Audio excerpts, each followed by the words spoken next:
कवी नामदेव ढसाळ यांच्या कवितेवर सेन्सॉर बोर्डाने आक्षेप घेतलेला आहे। मराठी भाषेचा अवमान सेन्सॉर बोर्ड करत आहे अशी प्रतिक्रिया अंबादास दानवेंनी दिली। तर संपूर्ण राज्याला सुपरिचित आहे, समाजातील गरिबी समोर आणली आहे असं दादा भुसे म्हणाले। सेन्सॉर बोर्डासोबत चर्चा करून नोटीस का पाठवली या संदर्भात विचारणा करणार असं उदय सामंत यांनी म्हटलंय।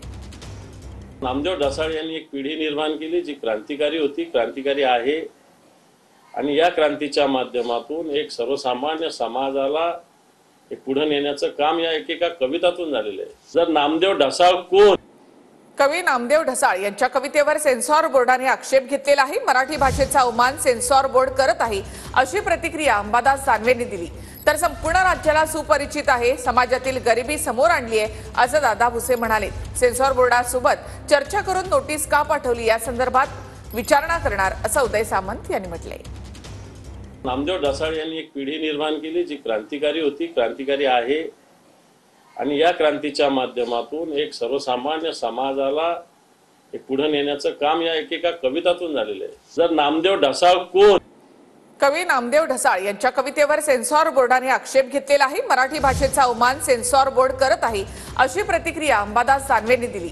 तर संपूर्ण राज्याला सुपरिचित आहे, समाजातील गरिबी समोर आणली आहे असं दादा भुसे म्हणाले। सेन्सॉर बोर्डासोबत चर्चा करून नोटीस का पाठवली या संदर्भात विचारणा करणार असं उदय सामंत यांनी म्हटलंय।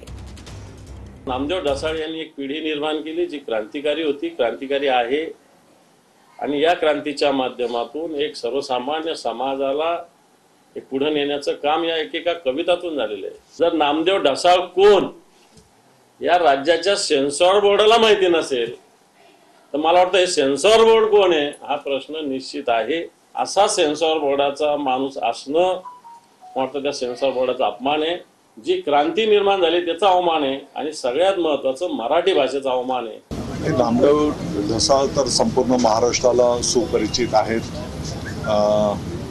त्यांच्या कवितेच्या माध्यमातून समाजाची दुःख, गरिबी, काही अव्यवस्था या निश्चितपणे समाजाच्या समोर मांडण्याचं काम त्यांनी कवितेच्या माध्यमातून केलेलं आहे। आता सेन्सॉर बोर्डानं त्या कविता का काढून टाकल्या आहेत हे अजून मी त्यांच्याशी चर्चा केलेली नाही, पण मी त्यांच्याशी सविस्तर चर्चा करेन।